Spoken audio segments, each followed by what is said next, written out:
Hey guys, sorry about my previous stream. Usually when I stream, I have my phone next to me, and then if I don't, oops, hold on. Oh my goodness, Clinton. When I don't have my phone next to me, that is when I kind of lose track of when this OBS kind of thing or YouTube disconnects. So, yeah. Anyway, I wanted to make this stream because I had this little thought in my head today, and I thought, like, you know what?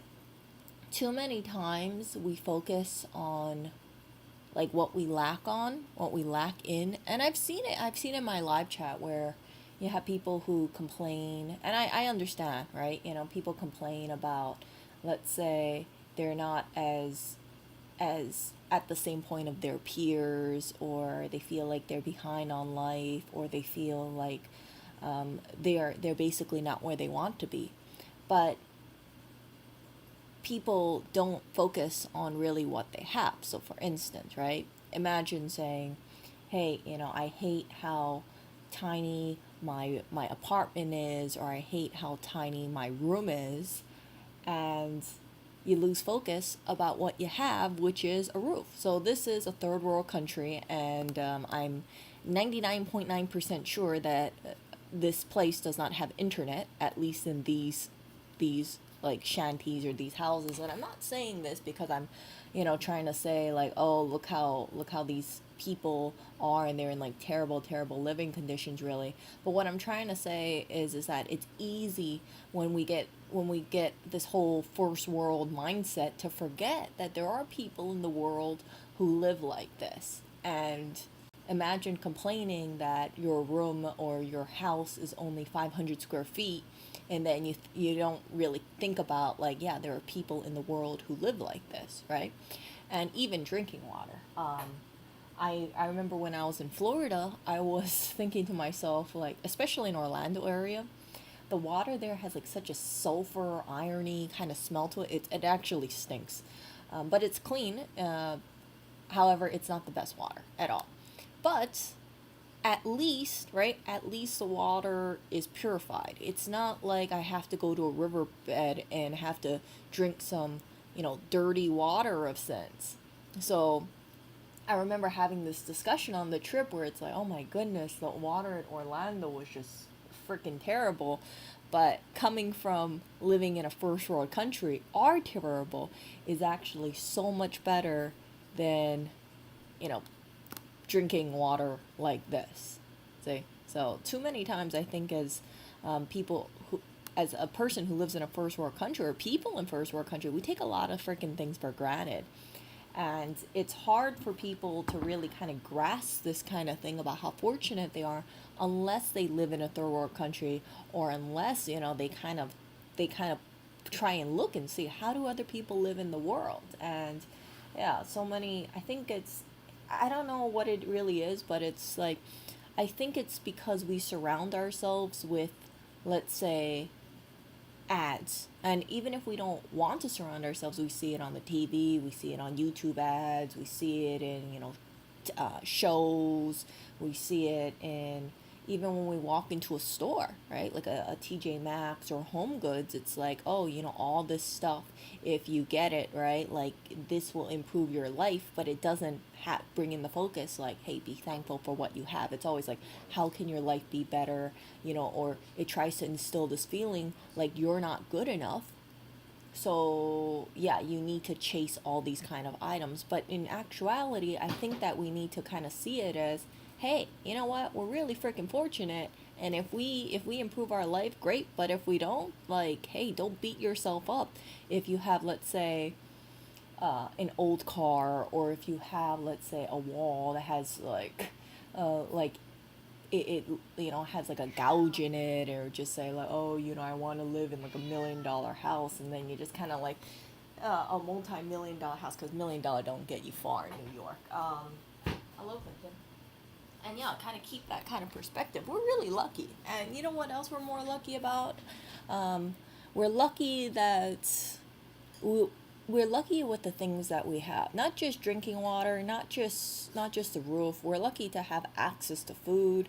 I don't have to go out in the fields and collect grain, right? I don't have to.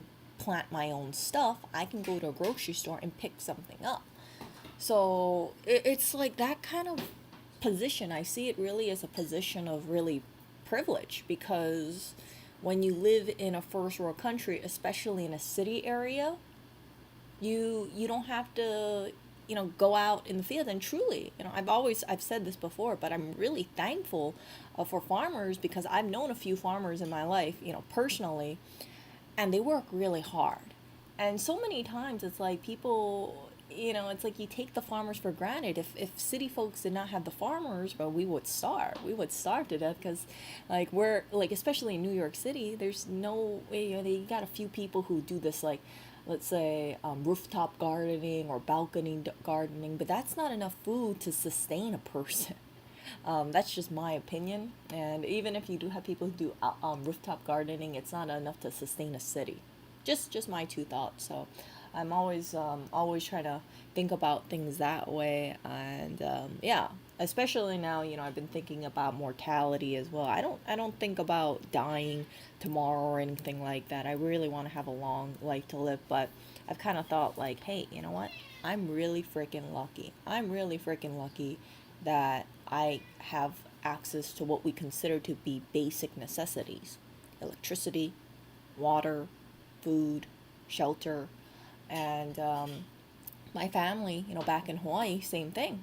They have great drinking water, they got a roof on top of their heads, really close knit. We don't have to worry about not getting medical attention, right? If we get sick, or we have, like, we eat something wrong, we can go to a doctor and get antibiotics.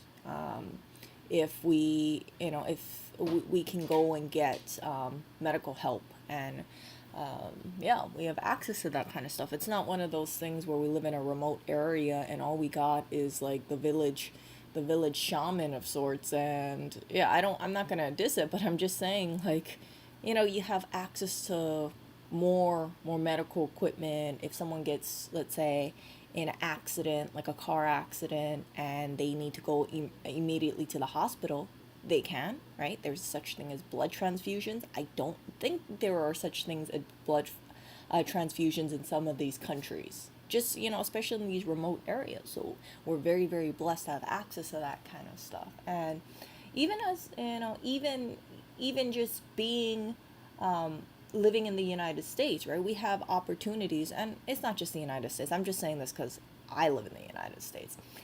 We have access to, let's say, travel. We can go on an airplane. There are people in the world who will never go on an airplane. I'm gonna travel back to see family, and I'm gonna be on an airplane from, for about 11 or 12 hours. Right? I think it's about 11 hours, and then after a while, after that, I'll go into a vehicle and then go home where I live in Hawaii. So yeah, it's like, okay, so there's an airplane involved and there's a four-wheeled vehicle, and that in itself, very, very lucky. If I also have the ability to invest, and other people do, right? You can open an account using, let's say, Fidelity, Robinhood, TD Ameritrade. If you want, you can have your money grow for you. Now, if you live in a third world country and you don't have access to the internet, I'm not too sure how you would invest money. I do know that people can do fractional shares of sorts if they want to, but it's just like that kind of stuff. It's like I've known people who it's like they have $20 and they buy like a fractional share, they buy a single share, and then it's like they think, oh, okay, maybe my money will double in a year, maybe in 2 years. Hey, it went up like 5%, and yeah, that's something a person in a third world country with no internet can't do, at least online.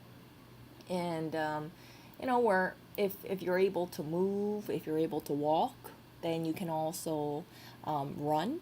And if you're not immobile, if you're not if you yeah if you're not immobile, you can exercise, you can move your limbs. There are people out there who are quadriplegic, and I see those individuals, and I think to myself, like, man, they have a lot of mental fortitude, because I guarantee you, if I was like quadriplegic, I would probably not have the mental strength that they have, 100%.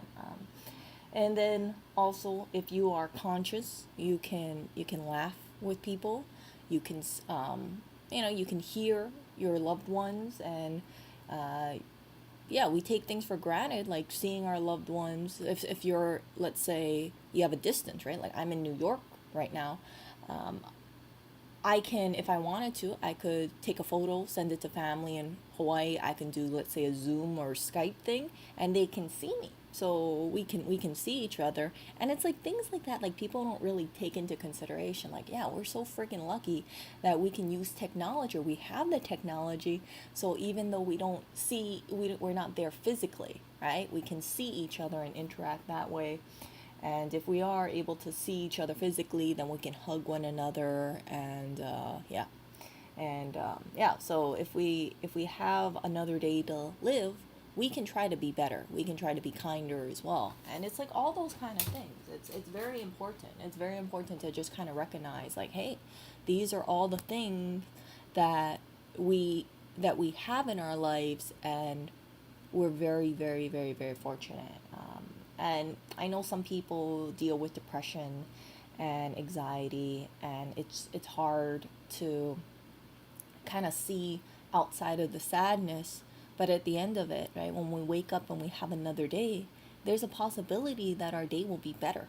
Um, maybe you'll meet someone and they brighten your day a bit, and if we didn't live another day, maybe we wouldn't have that opportunity. So I don't take days for granted. I'm not going to say I'm the most efficient with my days for sure, but I have a newfound, like, deeper appreciation for life and all the things that are around me. Even something as simple as like having a coffee maker. Like, gosh, I feel like I'm very blessed to have such things like a coffee maker or electric can opener for the cat food if I wanted to, because there's some people out there in the world, they don't have that. They don't have that at all. Like they don't have like certain things, and it's things like, especially as Americans or people who live in like a first world country, we really take this stuff for granted. Like a freaking essential oil diffuser, do people need this to live? No, but we have it. And sometimes like people would just say, oh, I want to have a better coffee maker because my coffee maker sucks, and then they don't really take into consideration there are people out there in the world who will never drink coffee, who will never have access to electricity because they live in a remote area, and they would love to have the ability to plug in anything, but they'll never have that opportunity because of where they are or their living situation. So we're very, very privileged, and we're very blessed to be in this kind of situation. Sometimes I think to myself, like, man, just imagine if I wasn't born, in a first world country, and I was born in some like remote village area of sorts, and I ended up with freaking malaria, and I'm, at death's door or something like that, and I just have to rely on, let's say, the village shaman to, that kind of stuff. It's different. So I feel very, very lucky. So, um, with that kind of thinking, I hope that for you guys who are listening to this stream, if you go on your day today and you complain about something, or you're feeling kind of lowly, just kind of think, you know what?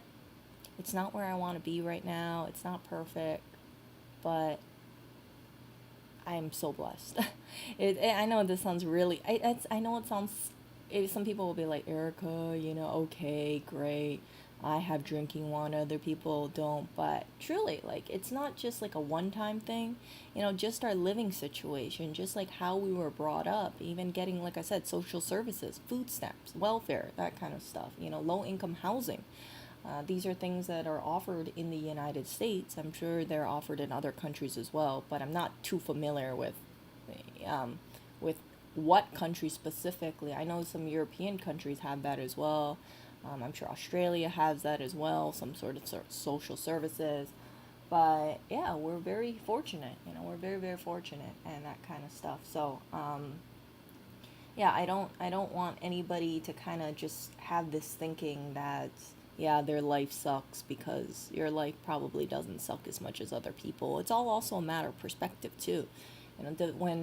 When like, do you see the cup half full or half empty? I like to see the cup as half full. I used to be that kind of person where I used to see things as half empty, but it's like I realized, like, it's not good to just be negative. It's like thinking. I always think it's good to have this kind of mentality that this is where I'm at right now. Let me build upon it, and let me try to make my life better. And it might not be as fast as I want it to be, but I think that sometimes when you have that life journey and you have like a more strong base, like a stronger base, it's more sustainable. So, for instance, right? Instead of like say thinking to yourself, "Hey, you know, I'm not at where I want to be right now," you just take it in baby steps. And yeah, like even investing, like you don't have, like some people have this idea, like if you invest, you need to throw in like thousands and thousands and thousands of dollars at a time. You don't, start with, let's say, $20 a week, or whatever you can, put in a piggy bank, save your money, let the thing grow. And as long as you're investing, even if it's not as much, like you shouldn't be beating yourself up. I know there's some people out there who just say like, oh, I'm always gonna be, poor because I don't have that much money to invest. But I've known several individuals in my life, they don't have high paying jobs, but they're very financially stable because they invested, because they saved money. And I've also shared with you guys, like sometimes like people criticize like, Chinese people for being so cheap, and they're thinking like, oh, look at that Chinese person or that Chinese grandma over there. She looks like she doesn't have money. She has a shopping cart, and she collects, let's say, cans or that kind of stuff. But what they don't realize is that person could very well be living in an $800,000 house that's paid off in full, and they have enough money to buy another house, but they choose not to, or if they do, it's like, they're okay with it. So outside, like, don't look down at a person just because of how you see them, because they might actually be more financially stable than you think. And I've said this before, but like signaling to other people that you've made it in life with like expensive purchases does not really mean that you made it in life in terms of your bank account. Seriously, some people, and I know people have heard this most likely before, but it's like I just kind of think to myself like, yeah, the best thing in life is not signaling to others that you quote made it financially, but it's always about your character, and it's always important to have financial security too. And if you don't have a job, like I don't have a job right now, like that's okay. Figure out what you want to do, and then apply for a job and see how it goes. And then once you have a job, right, then you can save your money, and then you can invest more. And yeah, I've shared it with you guys, like, yeah, even for me, it's just like I just realized like, yeah, I'm really freaking lucky.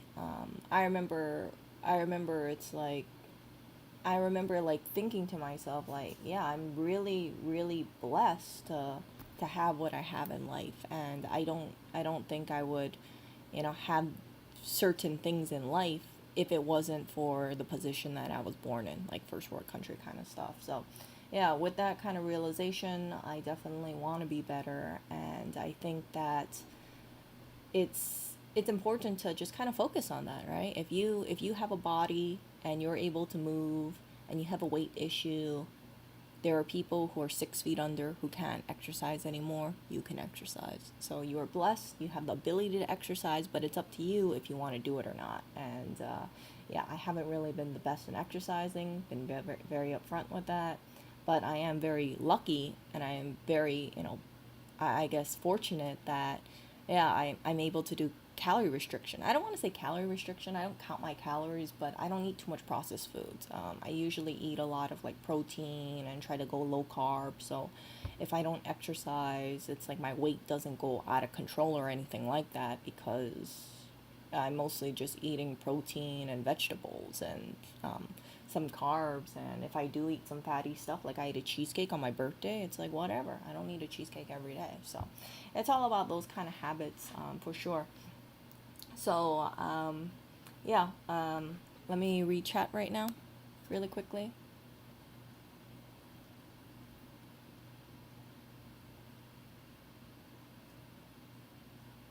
Yeah. Oh, good morning, you guys. Yeah. So Yeah, yeah. So we have. I don't want to get too much into politics over here, but you've heard about those. You remember, like in North Korea, for instance, there was an election, and they unanimously voted who's gonna be in power, Kim Jong Un. It's like, huh? I think they would say like 100% or 99.9% or something like that. Like everybody voted for him, and it's like, well, no. If you don't vote for him, you're probably gonna die. And if it was like 99.9, that 0.1% of people are probably no longer living there, or they went off to a labor camp, or they're off in another realm for sure.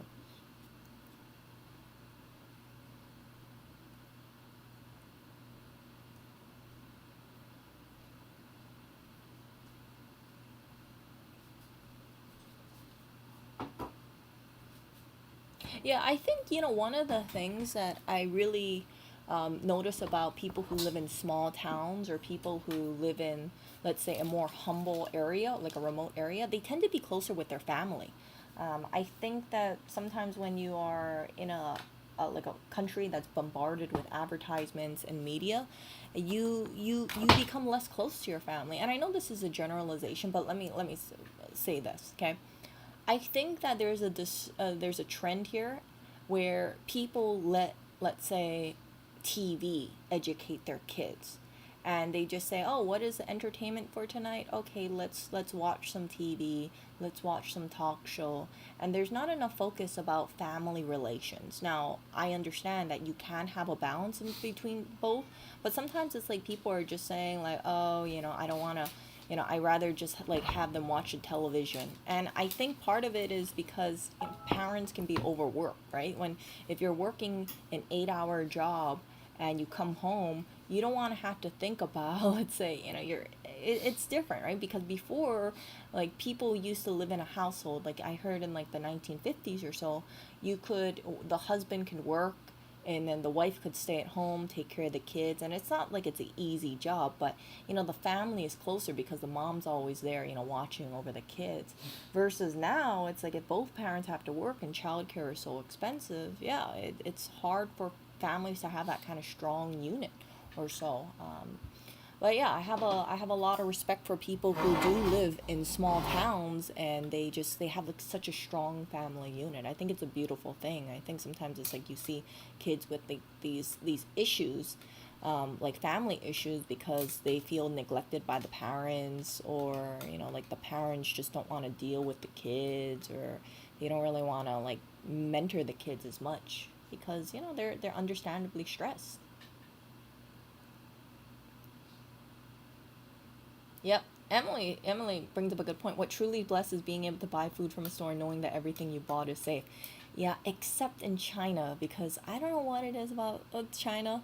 It's like you hear about these things where they have these scandals where they're like the melamine baby powder, or they're trying to like they put so much fertilizer inside of the plants, they go double because they say, hey, I want the plants to grow bigger and be the biggest green onions ever, but it comes at the expense of the fellow countrymen, right? And I'm just like, come on, like like that kind of stuff. You hear about certain things that happen in China, like gutter oil, for instance, instead of for certain like street vendors, they get the oil dredged from like the gutters, the I want to say like the sewage pipes of sorts, like the manhole covers. Yeah, they like dredge the oil, and then they filter it, and then they heat it up, and then they repot it, and then they sell it to, like, say, certain people for, let's say, 10% of the value of clean vegetable oil. And yeah, it's very carcinogenic. You don't know what the stuff is inside of that gutter oil at all. So yeah, we have that in the United States. If I go into the store, I don't have to worry about gutter oil. Yeah, but if I'm in China buying stuff from a street vendor, I will be on kind of like on guard, like, mm. But it's not just China; it could happen in other countries too.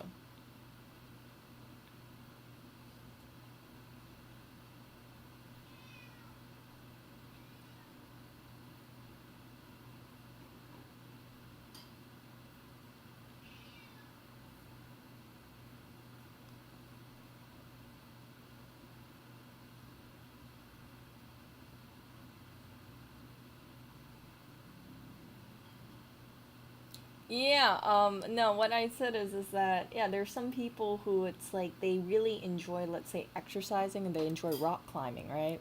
But if your life is cut short, they can't rock climb anymore. So if us being alive, we can rock climb, that kind of thing. We have the opportunity that other people don't have.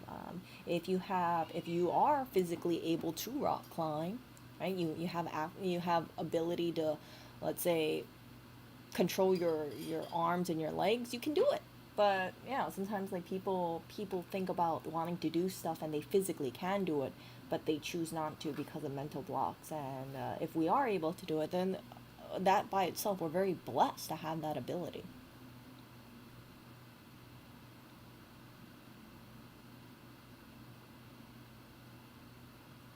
Oh, really?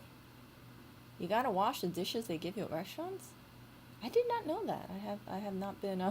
I was in China like back when I was like 96, 97. That I went to Hong Kong and I visited also China, but I haven't been back there since. Yeah. So I really hope, and this is just my opinion, I really hope the people push more for recyclability, reusing things, repairing things, because I think sometimes when I say like the whole buy culture, buy this, buy that, oh, that's so like last season, get rid of it. It disturbs me because I know things will go straight into the landfill. And I've seen a lot of stuff go off into the landfill. Remember, like I used to like dumpster dive before, and I used to see like all this stuff in the freaking dumpsters, and I was thinking to myself like, holy crap, these are like perfectly usable items, but they throw things away. I haven't dumpster dived in like over a month and a half. Part of the reason being is that I don't feel comfortable being out late at night by myself.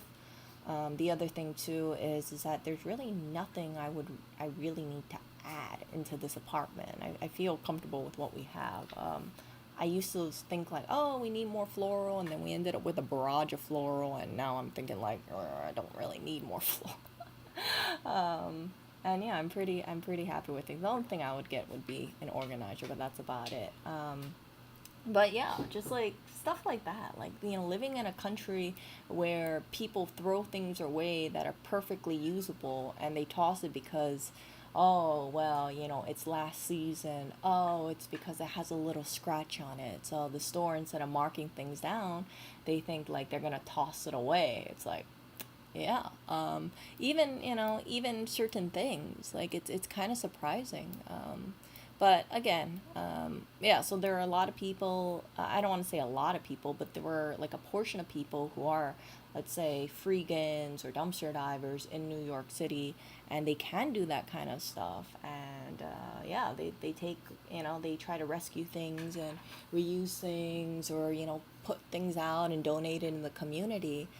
And I have a lot of respect for those people because seeing these individuals, seeing them take out time for their day to try to rescue stuff and then put them in the community fridges, they don't get paid for this stuff, okay? So they do it because they want to help make the world a better place. And that's why I really don't like it when people look down upon dumpster divers or food rescuers, because like I see what they do, and I see people, it's like they get into their vehicles, load up their cars full of produce that would have gone off the landfill, and they take time out to donate it out to the community, to donate it to families. And when people say like, oh my gosh, that person is so disgusting because they're a dumpster diver, they don't realize that the reason why people dumpster dive is part of it, right? A lot of these food rescuers, it's not because they're 2 cents away and they're going to be homeless, but they want to make a difference in the world.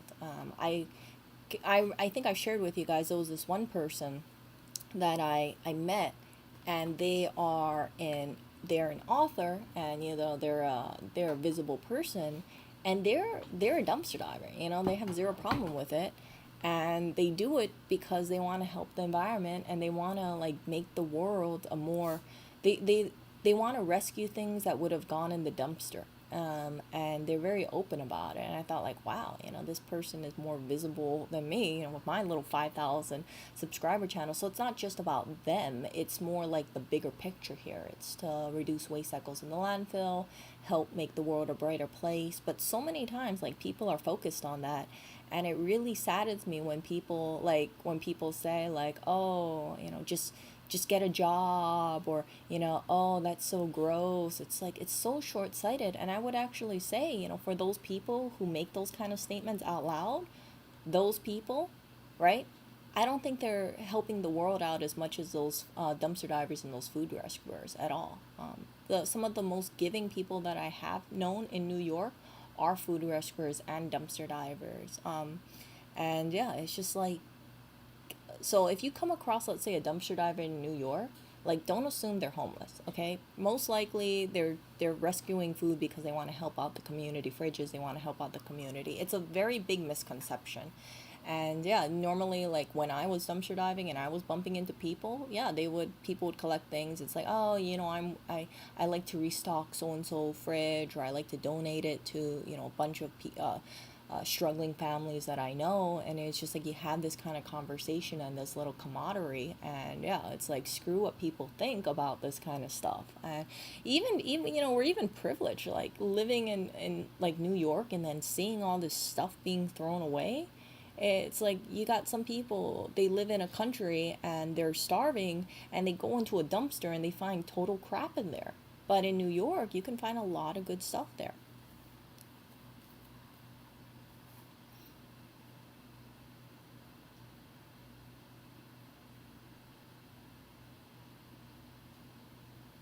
It depends, or us. Like, you have to think, like, okay, for instance, right? Dumpster diving in Hawaii, you're going to be unsuccessful because it's land of the compactors.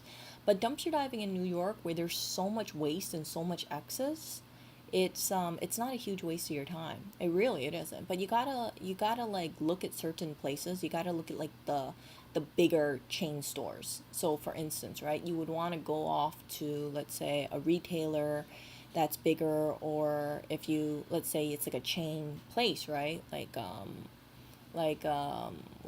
one of those sandwich bagel places, like those kind of places. Yeah, at the end of the day, they don't discount their stuff 50%, they just toss it all out. So if you can time it to when when the store is closing, or like go there like 1 hour after the store closes, then you'll probably strike gold. Yeah, so Sunny can attest to that kind of stuff. But yeah, you would not be able to find this kind of stuff in Hawaii, because everything gets compacted. And yeah, but yeah, so that's just one of those things. It's like, I've looked at, like, I've looked in the Philippines. They have this thing called pog, pag, and people eat outside of the dumpsters. And I'm not, you know what the thing is, they will go to a place like Jollibee's, and like the chicken that you people eat. Okay, I like to clean out my chicken, like cartilage, tendons, and everything like that. But like, some people will only take like one or two bites of the chicken, and then they'll just toss it away.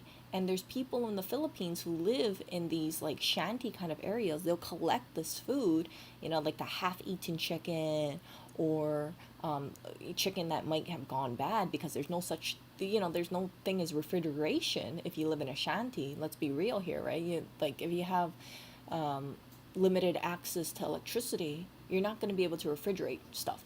So they will go through the garbage bags of, let's say, places like fast food restaurant like Jollibee's, which is basically like the Filipino KFC here.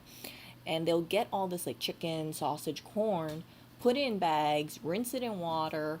Uh, Sometimes they'll resell it, they'll cook it or resell it, that kind of stuff, and people will eat it. And thinking about that versus in New York, right? New York dumpster divers, like, contrary to what people might think, like, dumpster divers, they're not, or freegans, they're not grabbing anything and everything. They're actually very selective. So I've never come across a dumpster diver who will go in like a KFC and grab half-eaten chicken. Not in New York City, but in the Philippines, people will do that because they consider that to be like the best that they can find. You see, so, and even in New York, right, dumpster diving, people are very blessed versus in the Philippines, because if I was dumpster diving in the Philippines, I would not find nearly as much stuff, or nearly as much like quality stuff as you can find in New York City. That's what I'm trying to get at. So yeah. So yeah, some of the dumpster divers that I've met in New York City, like they tell me, there was this one woman. She says she's been dumpster diving for a number of years, and she told me she dumpster dived like $30,000 worth of stuff in 1 year because she lives in Manhattan, and so she's able to go around and she's very familiar with the schedules. And she said like there was this one time she grabbed like hundreds of bags of frozen shrimp that a retailer was tossing. I don't know why they tossed it, but it's not unusual for retailers to toss away things if if let's say the refrigerator or the freezer goes out, and when they toss this stuff, it's like completely frozen still. And yeah, there's like you feel it, and you're like, crap, it's completely hard. And you look at the expiration date, like it's like, whoa, okay, so most likely something happened. I've seen places, I think I filmed it in the past, where they get like a whole box of, let's say, frozen strawberries, and the box isn't even open, and they'll toss the whole cardboard box with the sealed frozen strawberries and syrup, like the whole thing, that kind of stuff. I So apologize for the noise.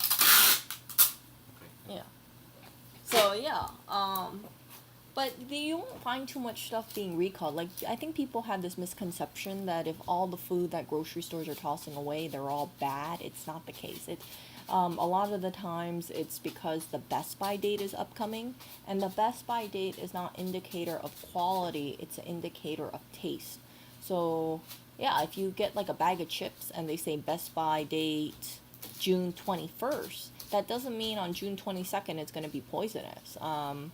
It just means that it might not be as crispy. So I've actually had chips where I had them, right? I picked them up and then I had them sitting around for like 8 months because I forgot about them. And then I opened it. I'm like, hey, this is actually pretty much the same. But yeah, a lot of people are conditioned to think like if it's a best by date or a sell by date, like yeah, the day after, like you gotta throw it away. Those pretzels are gonna be terrible. But yeah, it's like you kind of see how it is, because like sometimes yes, like you'll open it up and you'll be like, oh yeah, this gone bad. But other times it's like there's nothing wrong with it. Like coffee, right? Coffee that has a best by date of, let's say, June 21st, that doesn't mean on June 22nd it's going to have, toxic chemicals in it. No, not at all.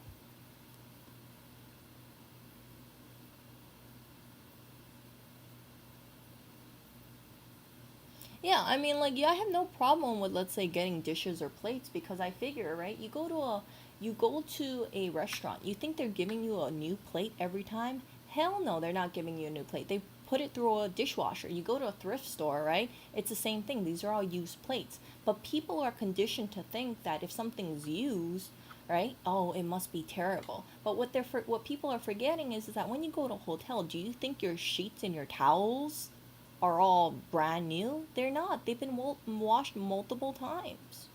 You think the carpet that you step on is brand new? No, not at all. The pillow? No. The microwave that you use in a hotel, is that brand new just for you? No. So that kind of stuff. Yeah, so it's like you can look up and see if there's a recall, but a lot of the times when you look at it, it's just like, yeah, there's nothing wrong with it. It's just because for like products that are food items, it's because the best by date is coming up. Sometimes like the stores will pull them out like 1-2 months beforehand. And then for, let's say, products, sometimes they get rid of it because they say, hey, you know what, that's a seasonal item. Like if you're entering summer, right? You think bunny rabbit stuff is going to sell? No, it's not going to sell. So they're going to toss it out. They're going to say, we don't want to sell Easter stuff around July. So they'll toss it out beforehand.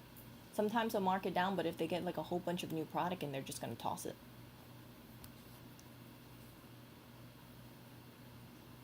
No, yours, you'll be surprised.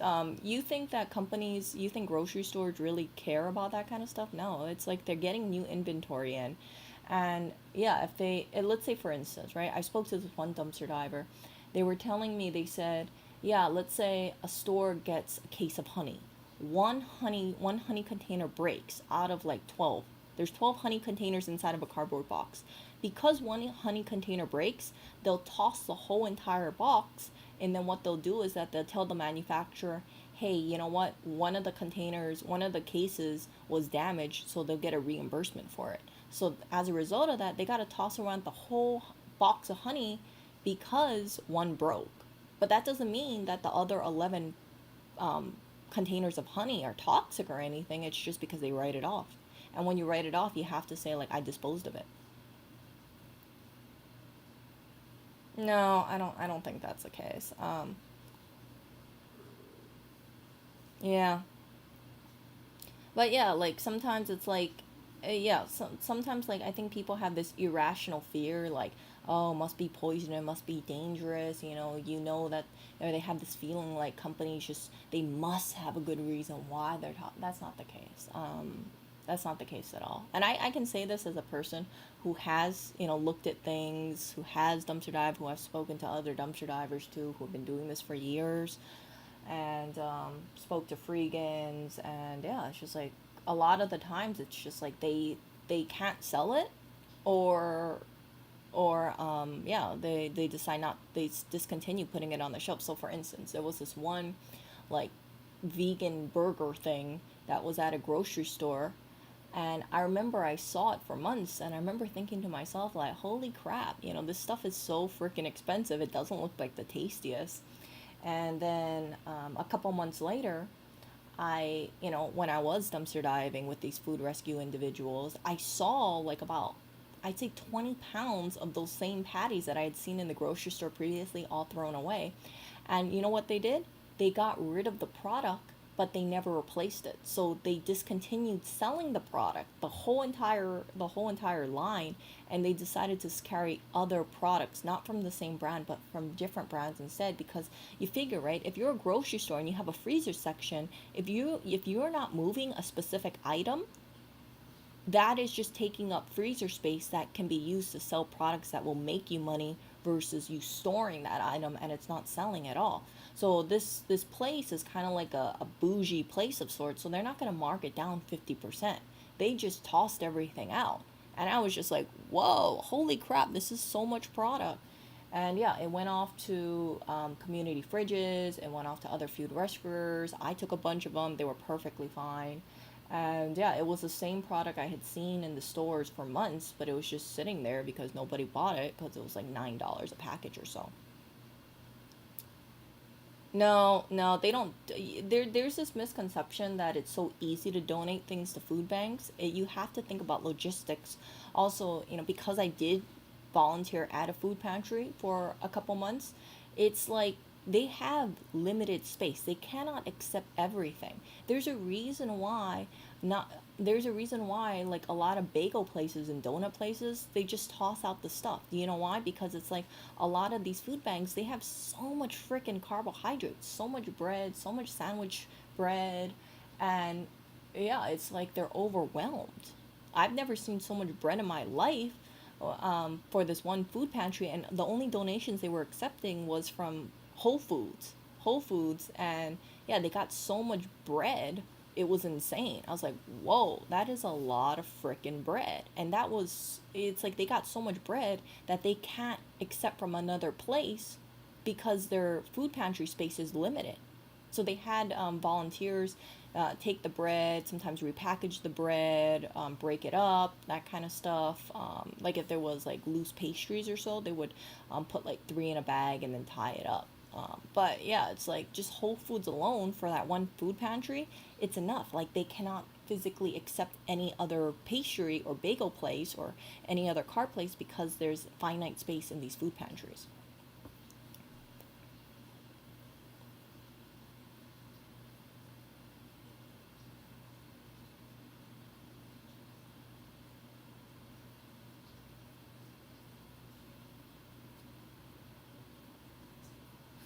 Would you let your toddler consume that you found tossed out? I would say, well, first of all, I'm that kind of person. Like, I'm very, I have, I don't trust, let's say, vegetables like an apple inside of a dumpster. So it's like you always have to think about your tolerance, right? But if it's like frozen food or something like that, or if it's like packaged food and I look at it and I see that there's no recall, so all the stuff that I grabbed, right, for me personally, I knew if there was a recall or not. You can look online, and a lot of the times it's like you look at it and it's like freaking sell by date, let's say June 21st or June 22nd or June 27th. It's like they're tossing it because the sell by date is going up, right?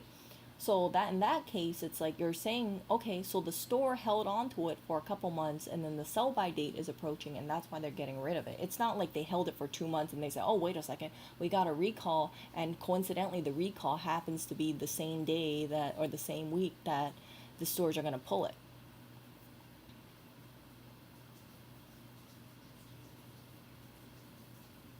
So that's it. It's like if I feel comfortable, right? So like fruits and vegetables, like I don't trust grapes, for instance, because grapes you can't peel, but I know there's a bunch of dumpster divers or a bunch of freegans who feel comfortable with grapes. But for me personally, because you can't like peel it or anything like that, I don't feel comfortable with grapes. So it's all a matter of discretion.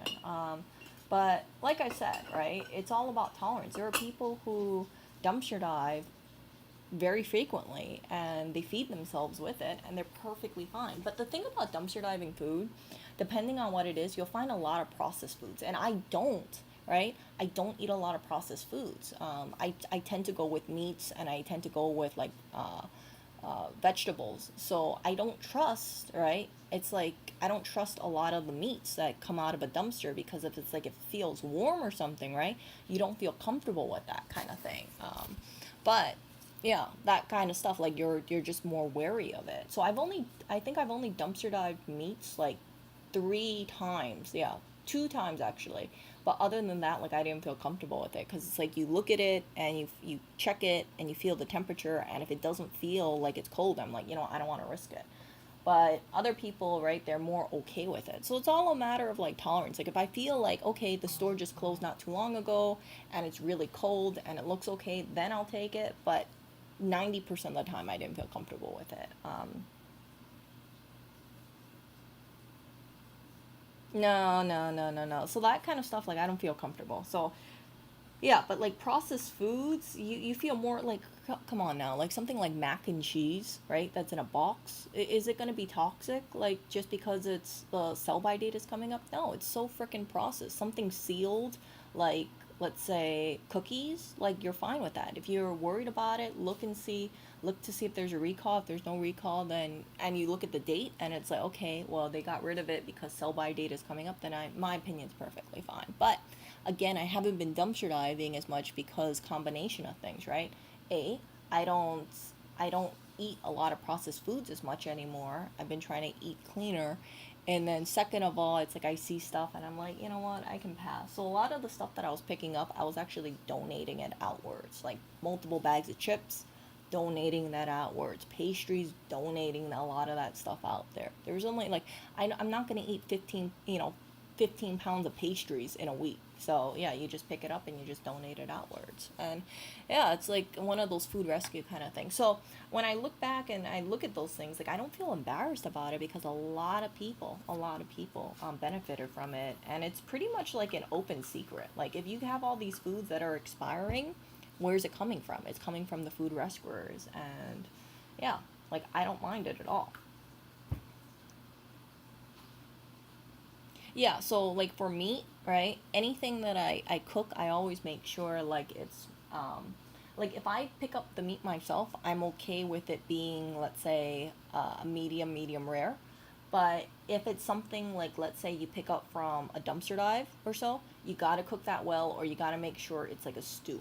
That's just my opinion, though. I know people who are dumpster divers will disagree with me and say, "Oh, it's okay," but you know what? As long as it's like cooked well, I'm totally fine with it. But I've only had, let's say, like I said, I've only cooked meat from a dumpster on 2 separate occasions. One of them, it's like because I felt very safe with it, and then the other, well, both of them was because I felt very comfortable with it, based on the temperature and based on looking at things. But I would not recommend grabbing meat. But it's an experience, right? It's an experience, and I didn't have any food poisoning. A lot of people that you will see talking about dumpster diving, they say like they've never gotten sick from it, and I've never gotten sick from it either. But I'm very, I'm actually quite discerning. Even though it might not seem like it, I check the things. I look at the quality. I say like, okay, is it opened? Is it not opened?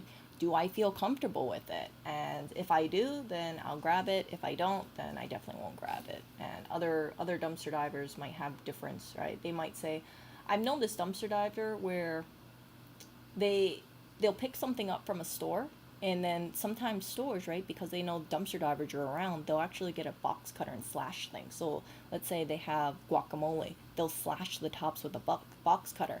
I personally, if I see a slash, I'm not going to grab it because I'm thinking it's contamination, right?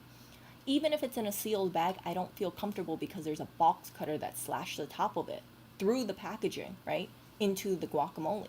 But other dumpster divers will say they don't care, they'll still consume it. See, so there's a difference in tolerances. See where I'm getting at?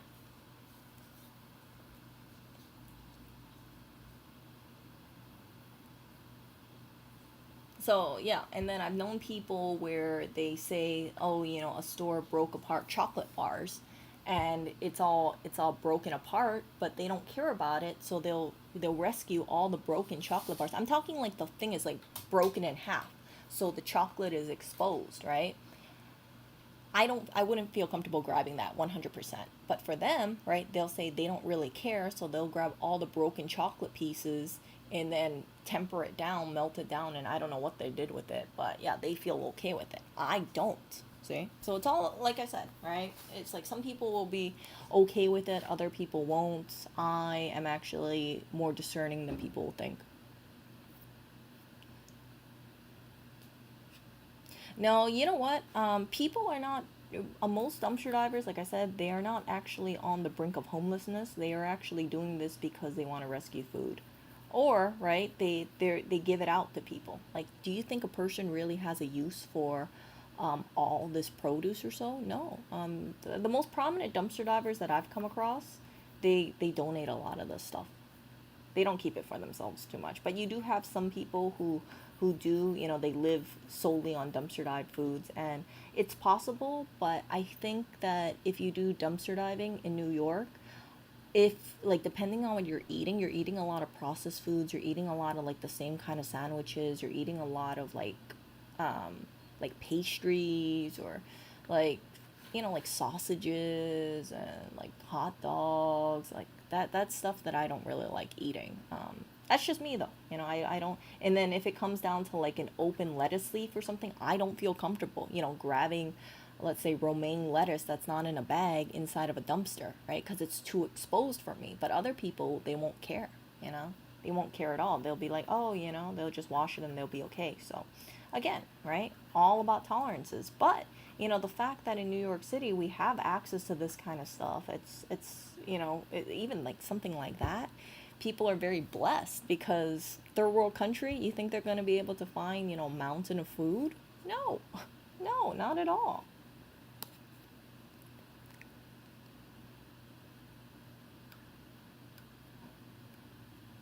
Sure, yeah. So just gonna wrap this up really quickly, and yeah, that is, I know my topic went a little off stream for sure, and you guys got to know more about dumpster diving than anybody asked for, but yeah, it's like even like we're freaking dumpster diving, we're more privileged in New York City than other places for sure. New York City is actually considered like the dumpster diving capital, from what I've heard in the United States, one of the top places in the world, and I have to agree with it. You got people. So what businesses do is that they usually put things in a trash bag and they'll put it on the sidewalk, or they'll put the stuff in the trash bag and they'll throw it into a big dumpster. So some people, what they do is they grab the stuff from the dumpster, right? They'll just go open some trash bags and then grab this stuff. I personally don't recommend ripping the bags. I prefer unknotting the bags and then grabbing the stuff. But yeah, it's like a freaking treasure trove sometimes. But it's not all like 100% usable stuff. Sometimes you will see some pretty like ugh, like they opened up like all these sauces and they just dumped it out because they knew dumpster divers were coming around. That kind of stuff. But yeah, that kind of thing. It's like you never know what you're gonna find. But I've tried, like, as a dumpster diver, I've tried so much different stuff that I probably would have never ever tried in my life, and I was like, wow, you know, uh, it's pretty surreal. But I stopped dumpster diving because I felt like, hey, I don't really want to be out really late by myself, and I'm not really in Manhattan as much anymore. And in terms of home decor items, like there's not really much I want. I mean, we're pretty much vased out right now, so yeah. But I will always be thankful for dumpster diving, and that's one of those little life experiences that I had. Yeah. I used to think like I want to have so much floral, and now I'm like looking around. I'm like, frick, Erica, you have so much freaking floral, so much freaking floral.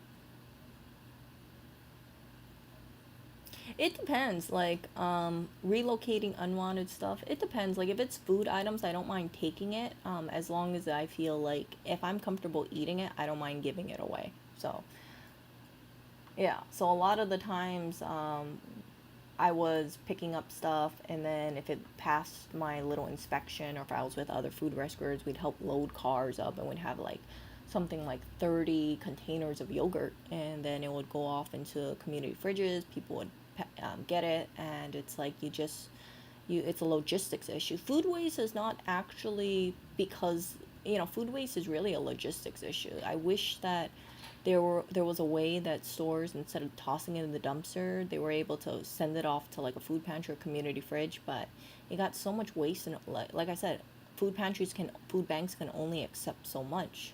So that's why you have these little independent, small little groups who say, hey, we got a bunch of people with cars, and these people are willing to pick up items and then transport it over to community fridges. And they do a lot of good work, guys, like seriously. Um, I've interacted with these people, and they take time out of their day just to make sure that product goes from one location to another location. And some businesses are really nice. They'll If they have like milk that they got to get rid of, they'll put it outside of their storefront with a big sign that says free, and anybody can take it. And once food rescuers hear about it, then you'll have like a little small fleet of cars coming in, taking gallons and gallons and gallons of milk, and then transporting it to their local fridge.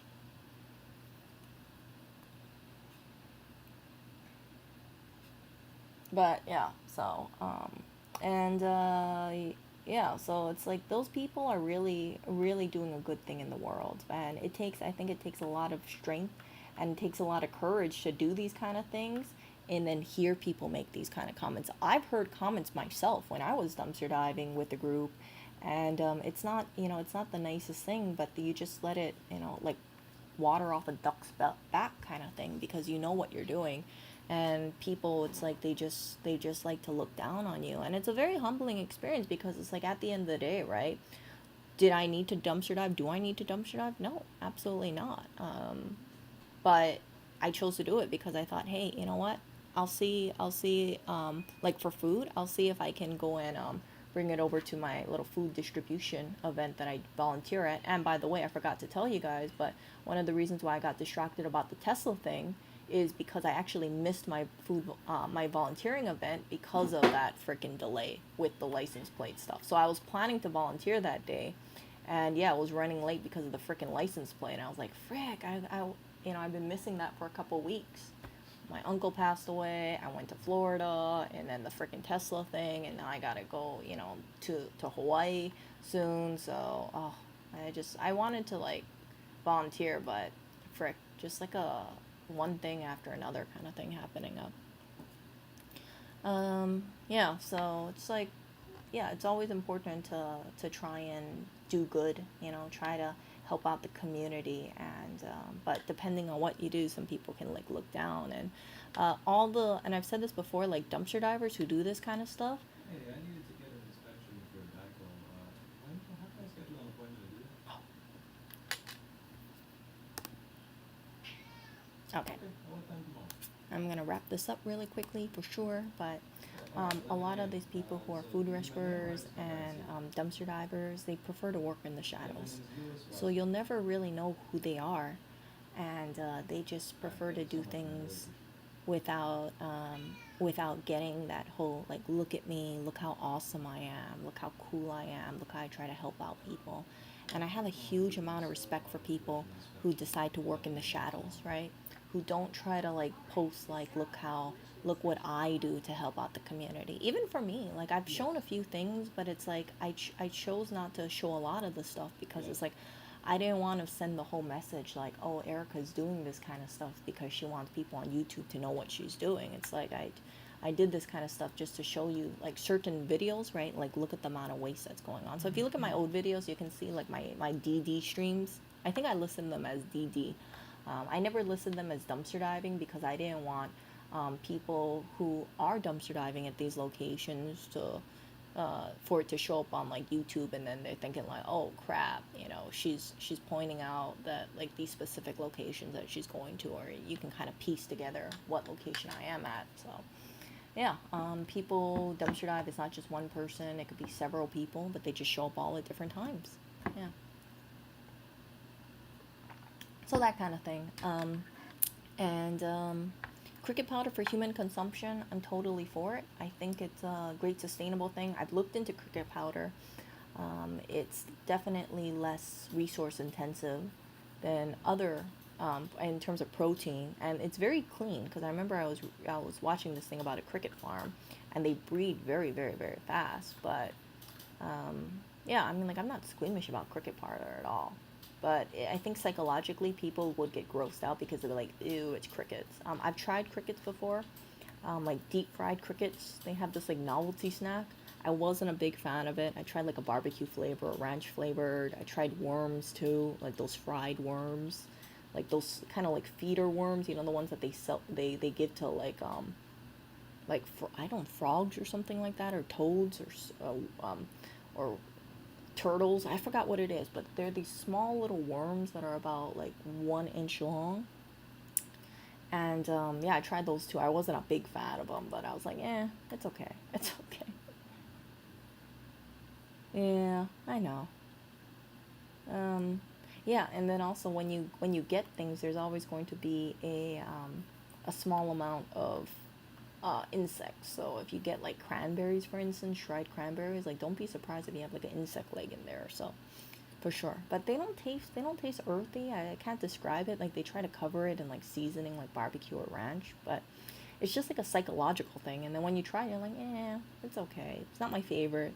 Between like a fried worm and a Cheeto, I take the Cheeto any day. But that's just me. But the fried worm has more protein and more stuff in it. Yeah. No, no, no. In certain cultures, they're used to eating worms. So let me show you this one. Fried.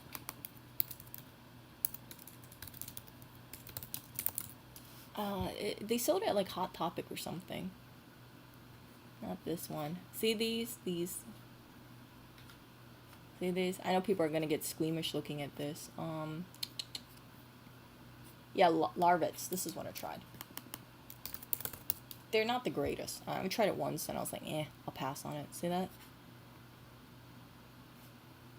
I tried the cheddar cheese. I think it was not good. It's like a small little container. I was like, ugh. I tried. Yeah, once was good enough for me. Sorry, you guys, for looking at that stuff. Just want to share it with you guys. Um.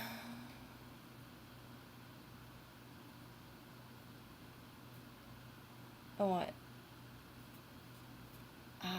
You know what? I would say go to a doctor. Bounce off, or go to a doctor. If you have salmonella poisoning, you really need to go to a doctor. Don't just follow live chat, because I've never had salmonella poisoning, and I think everybody would say go to a doctor for that for sure. I have tried escargot, and I do like escargot. I used to love escargot when I was a little kid. Very strange. And then as I got older, I like escargot less and less. But yeah, I used to adore escargot when I was a little kid. I remember it's like, I think my family and I went out to a dinner once, and then my mom ordered escargot, and I tried that, and I thought it was so tasty. And like, I have this like childhood memory. There was this place called, I forgot. Was it Morton's? I don't know if it was Morton's, but um, yeah, I remember going there in the afternoon with my mom, and it's like we did was just order escargot, and then when we left, I just wanted to eat the escargot, and it's like very strange, right? Kind of weird. Morton's, was it escargot?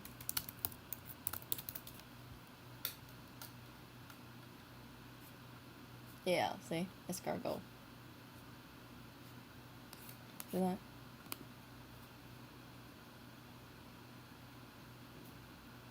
No, no, no. I mean, like, bugs are one of those things. It's a high protein thing. It's actually more environmentally friendly than, let's say, consuming fish or consuming steak. So you get more protein for less resource intensive for sure.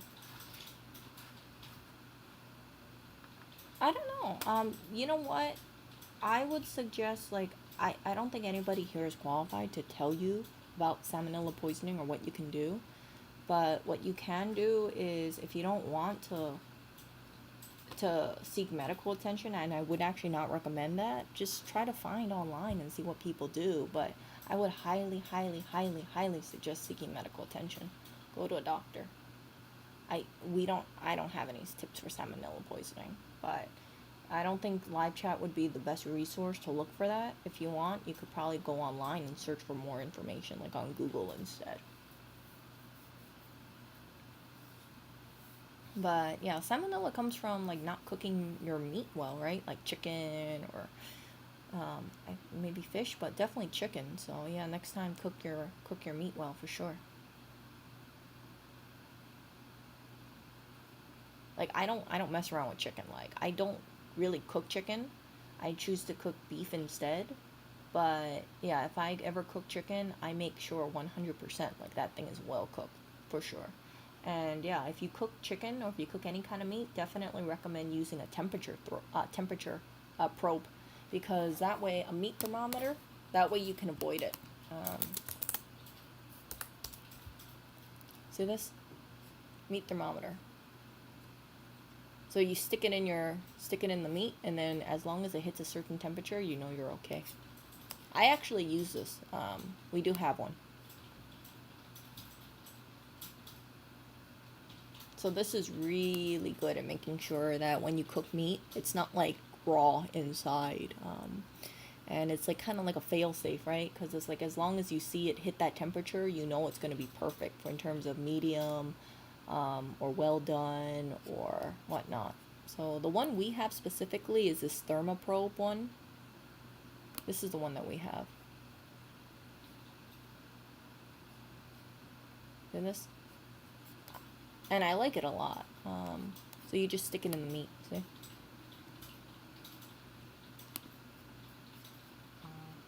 That to me it's not available. I bought this off Amazon actually. And I was so surprised when I used it. I thought like, man, I can't believe I was cooking meat without this temperature, because before it's like, right, you just kind of poke, or just trying to gauge. Yeah, chicken definitely has to be cooked thoroughly. So I would say 100% make sure you get a temperature probe to avoid that in the future, for sure.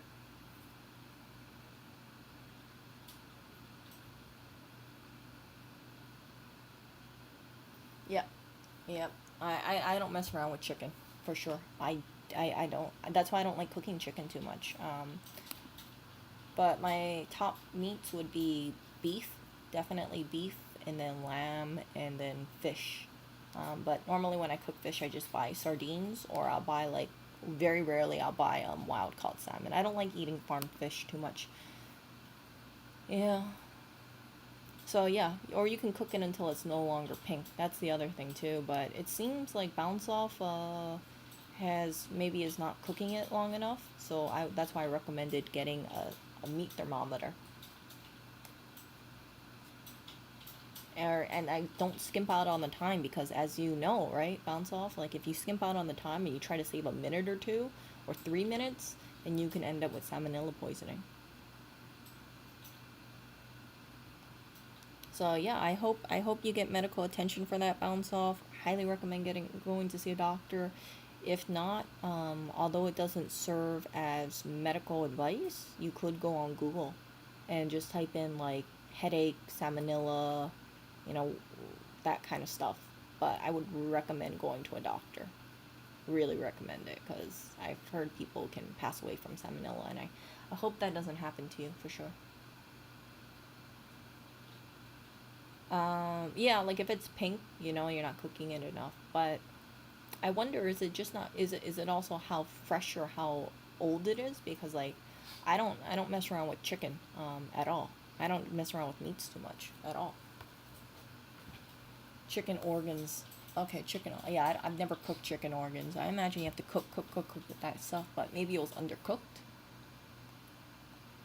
Yeah, I rather eat overcooked meat than undercooked meat.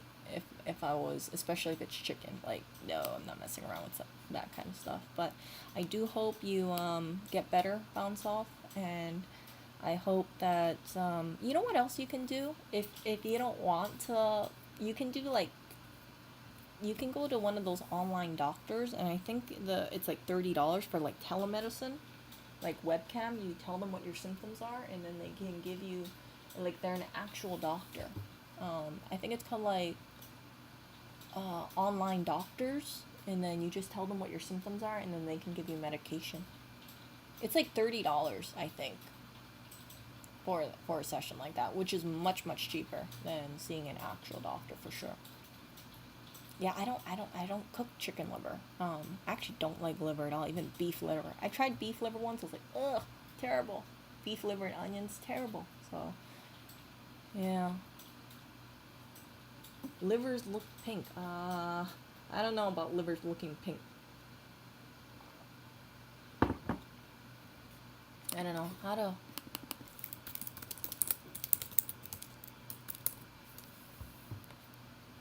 Is it pink? Sorry, you guys.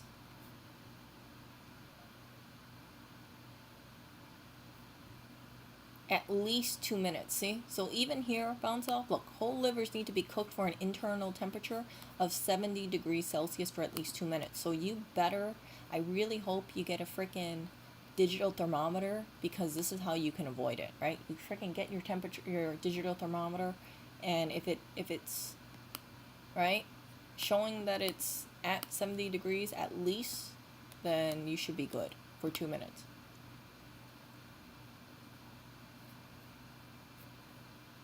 But yeah, I really hope you recover. But see, it has to be at least for a few minutes, so it's not like you just have it, and yeah.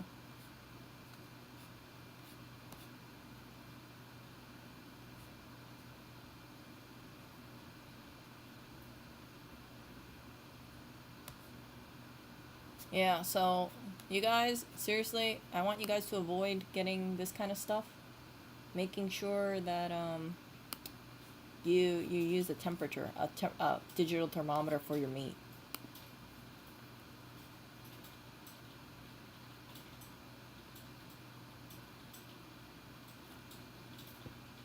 Okay, then then go to a hospital then. Like uh I don't know, maybe it's the quality of it, maybe it's the freshness of it, maybe it's not the livers, maybe it's something else. I have no idea. No, we never feed them raw meat. They're on prescription cat food. Oreo needs to be on the prescription cat food. So freaking expensive, but yeah. So the cat foods for the three cats comes out to about $65 a week to feed the three cats. It's crazy, but that's what happens when you have a cat with a sensitive tummy. And if he doesn't eat the prescription cat food, then he gets the runs. I mean, he's still not perfect, but it's so much better than it was before. Yeah, so, okay, you guys. Seriously, I'm going to end the stream because this has been pretty freaking long. I will talk to you guys later. And bounce off, I do hope that you recover. And for anybody else, I don't want to repeat myself 3 million times, but seriously, highly recommend getting a digital probe thermometer whenever you're cooking meat, beef, chicken, lamb, whatnot. You can avoid food poisoning that way. And also make sure that when you do buy meat, make sure it looks good, right? Don't have it sitting in your fridge for like an insane long amount of time. Or if you do, make sure, I would not recommend this, but make sure you cook the living bells out of it, because you don't want to get food poisoning for sure. Yeah, so see you guys.